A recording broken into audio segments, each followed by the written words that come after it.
Good evening and welcome to Sporlitiks, where sports and politics mix and mingle. I'm Stacey Johnson. Stacey Johnson. Joining me tonight is Aguna, the Nigerian moderate Republican. Keith, the constitutional conservative, who's late. Stephen, the independent thinker.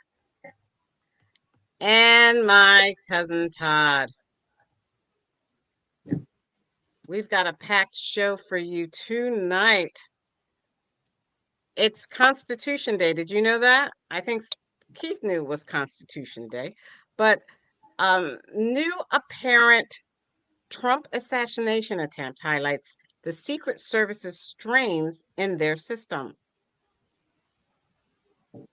Stephen with NASCAR and pagers. It was really weird.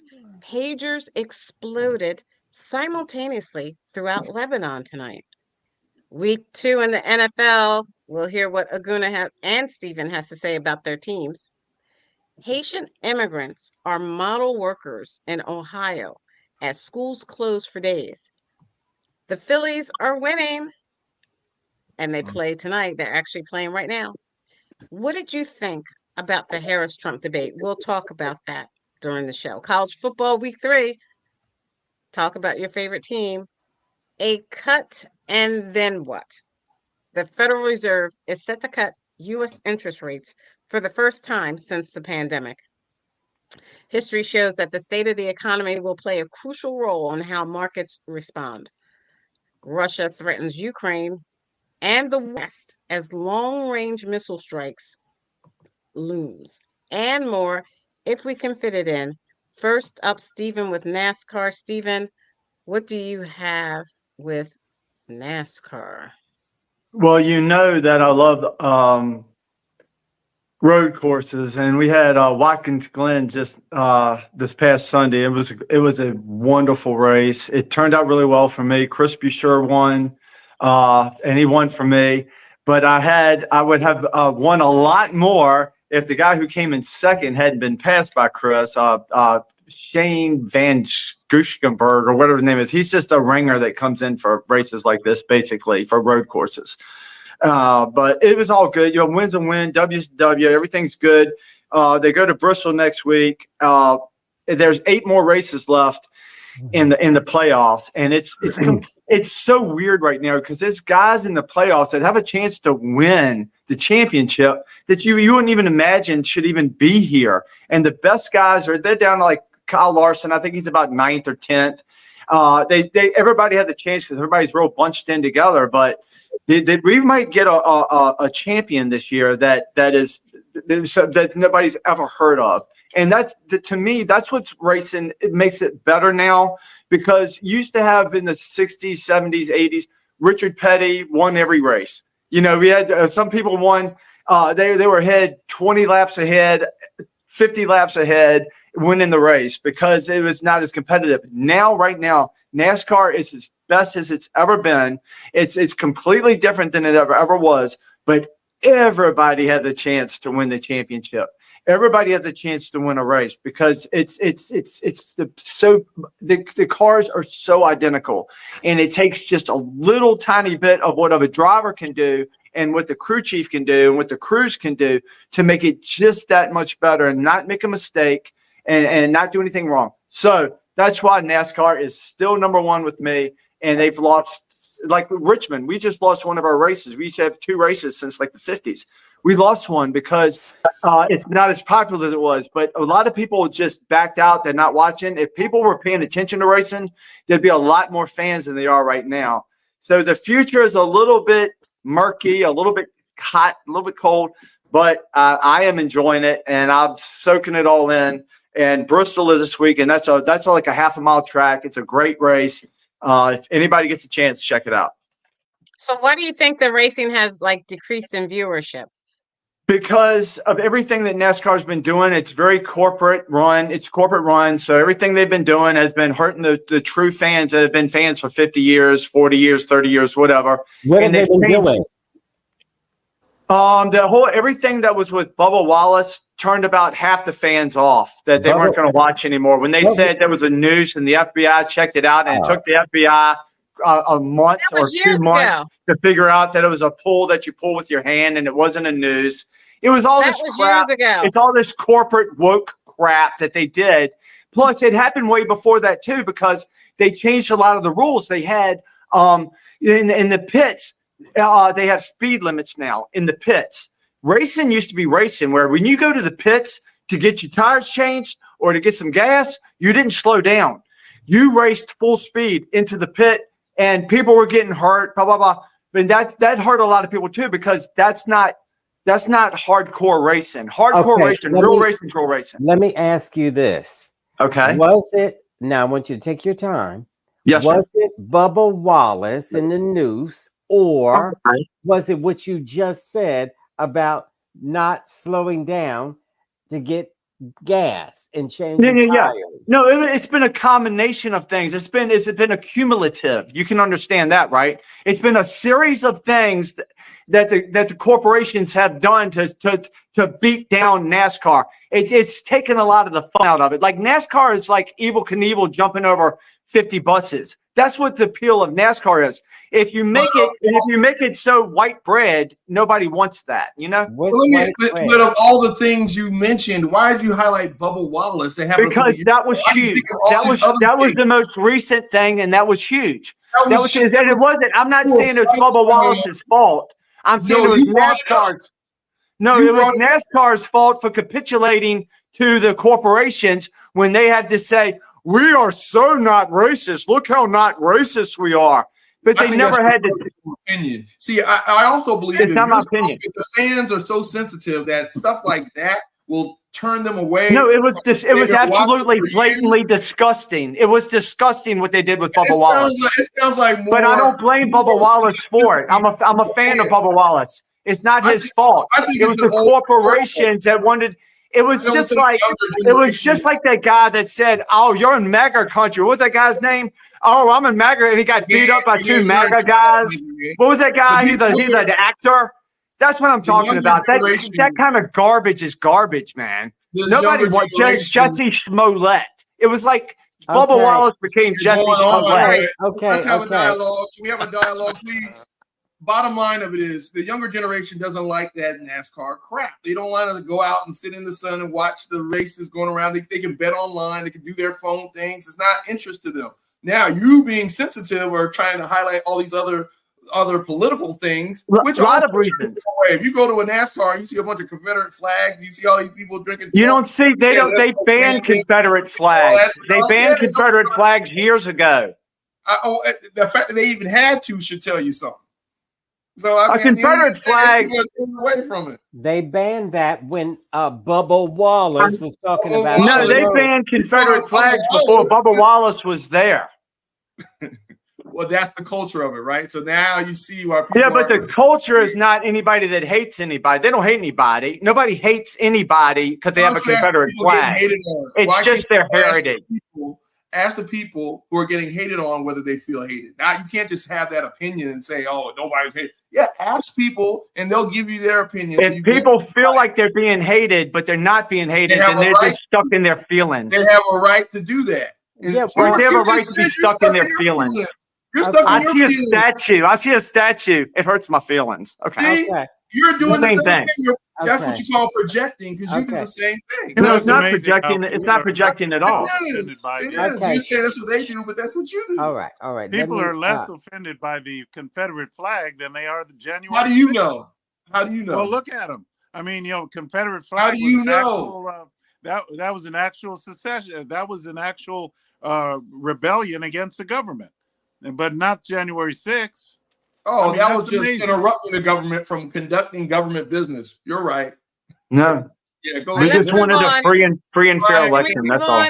Try again. Can we move on? You're whining about an election. That was. I got to move on. Let's talk about college football, or do you want to talk about the Phillies? We're going to talk about the NFL. We're talking about the Gamecocks losing and the refs cheating them. She didn't even say Gamecocks. She said college football. But she didn't say Gamecocks. College football. But that's a college football team. She wasn't picking on you. She just said in general, college football, man. Don't be so sensitive. Aguna, don't be so sensitive. I am. Not everything's about you and your team. I'm passionate. I'm passionate. Gamecocks, they lost. Wait a minute, Aguna, wait a minute. So did the Eagles. South Carolina State that weren't called the Gamecocks, like University of South Carolina. So why are you worried about University of South Carolina Gamecocks instead of the Bulldogs from South Carolina State? I'm worried about them too. They lost too. God darn, you ain't doing nothing but losing, man. You had a losing weekend. No wonder you're being so chippy. Yeah, I know. We won. Washington won, baby. Somebody had to be y'all won the loser bowl. It was like Joe. Somebody had to win that game. Everybody. Hey, we'll see. Hey, you lost the loser bowl. You lost to Kirk Cousins, man. Hey, he played better than NFL yet. Didn't I just say? I said we're not talking NFL yet. All right, talk about college. We're talking college football. College football. Laguna. Okay. Can I talk about the Gamecocks now? Go Gamecocks. Please. Yeah, they lost to LSU. It was actually a pretty good game, but until the refs took over and kind of blew it. But they had a chance at the end to tie it, and they missed a field goal. But it was, again, they came into Columbia, Williams-Brice, high-scoring game. LSU was down early, and, of course, LSU is ranked. So this was probably one of the closest games of the weekend. Now, also Georgia. Georgia barely beat Kentucky, which I was very surprised because, Gamecocks blew out Kentucky, beat Kentucky the week before. So, I think that college football is getting interesting. We're going to start getting into more of the conference play in the next couple of weeks. So we'll see how that works. But there's no shame. There's no shame in your Gamecocks, man. There's no shame to go rank LSU team. There's no shame in that. They could have won. They played hard. They were up by like 17 or something like that, but LSU came back. LSU's a good team. LSU's a good team. So it's SEC is just that tough type of a conference. So yeah. That's a bad beat when you're up by 17, man. You're already celebrating. You popping the champagne bottles. But it's the Gamecocks. We're used to that. You're used to coming back, just like the fact. I'm surprised Nas isn't on here, but yeah, I'm waiting on him. I'm waiting to hear this. Yeah, we're waiting on him so you can talk about the NFL. Let's talk about the Phillies. Oh, is there a college team that you want to talk about? Saying the word. Steven, is there a college team you want to talk about? Well, I like the Virginia teams, and UVA is doing pretty good. They're winning more than people would have thought they would, and Virginia Tech won their last game. So, we're doing okay. We're kind of hanging in there. We're not beating it down anybody. We're not beating up anybody, but generally the Virginia teams are doing okay. So I do like Virginia Tech. I do root for UVA, depending on who they're playing. So it's been a good year so far. College football is so much different than it used to be. It's just become crazy, and who knows what it's going to lead from now. These guys are pros. Who would have thought that college players would be on a pro level? And everything has changed, and it's a whole new different thing. We're probably going to be on here talking about high school football before long, because we're going to need something that's kind of genuine and real, because when you put money in anything, you corrupt it. True. Let's move on to baseball. The Phillies and the Brewers are playing right now in Milwaukee. Game started at 7:40 p.m. Aguna, did you want to talk about Phillies and this running streak? They're going to the playoffs. They're going to put in a what do you call that? They're going to put in a lottery so that people can get to go to the playoffs, the Philly playoffs. Wow. Yeah, they lost to the Brewers last night. They were up 9 games on the Mets and the Braves in the they're going to go to the you say the Braves? Did you say the Braves?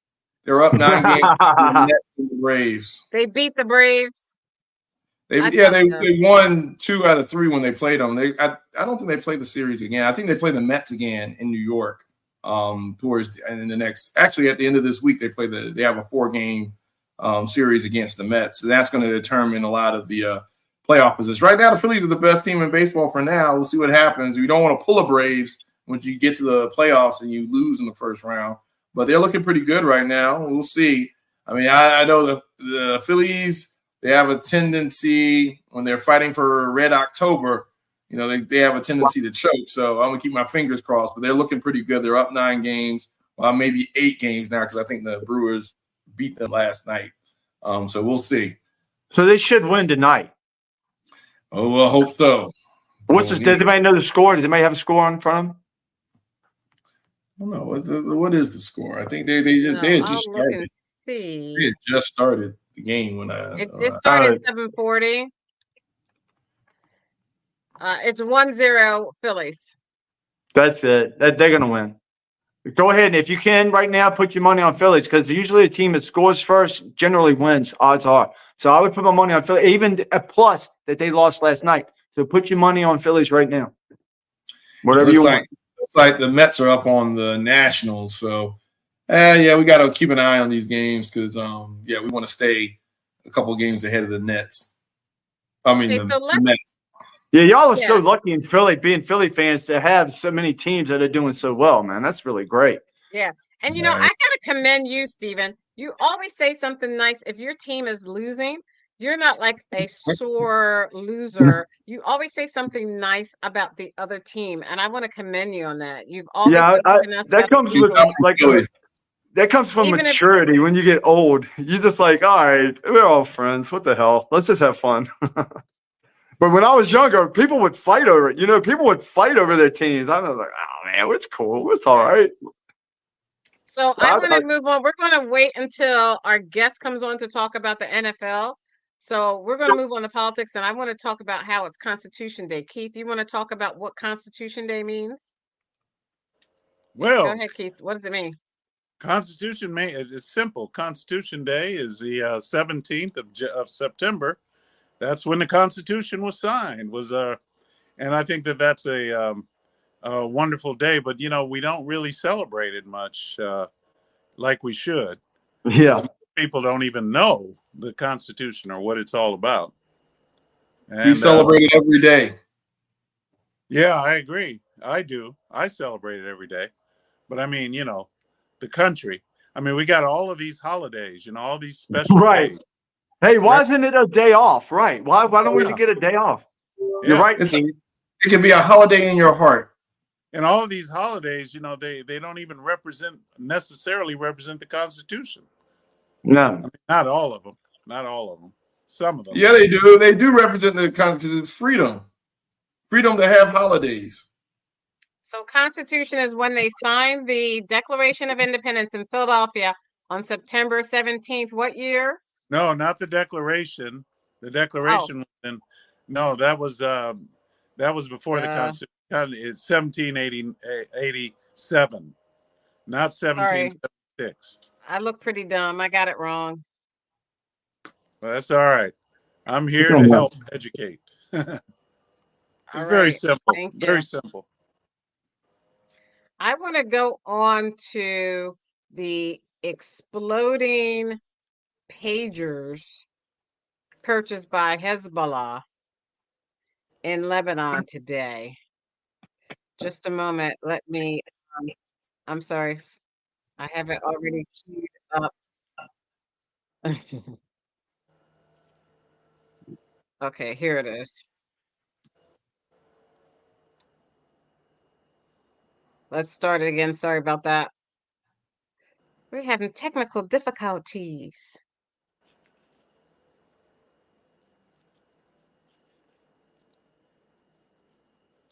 There we go. Ministry saying hundreds of people have been injured in what appears to be a well-coordinated and highly sophisticated attack. Lebanese officials saying pager devices, they are, remember, devices that can only receive messages, have exploded. We're seeing videos in multiple locations in places like supermarkets in Lebanon of people looking down at what appears to be a pager and then an explosion breaking out. We're seeing Lebanese hospitals on high alert, Lebanon's health ministry launching a real fleet of ambulances to try and deal with the aftermath of this attack. And it comes at a really tense moment. We're seeing increasing tensions between Israel and Hezbollah, that militant group based in Lebanon, backed by Iran. One of the victims of this attack, according to Iranian state media, is Iran's ambassador to Lebanon. That's highly significant. And in recent days, we're seeing more reports from Israeli officials talking up the possibility of a wider conflict between Israel and Hezbollah. But at this stage, Israeli officials have not said anything about this series of explosions inside Lebanon, where apparently pager devices have detonated in a very coordinated and sophisticated way. Lebanon's health ministry saying hundreds of no one's ever seen that before. Keith, do you want to talk about how that happened and what that could be based on the information given during that report? Or do you want me to kind of explain it? So go ahead. Which one? No, go ahead. I'll let Aguna already knows. I'll let him.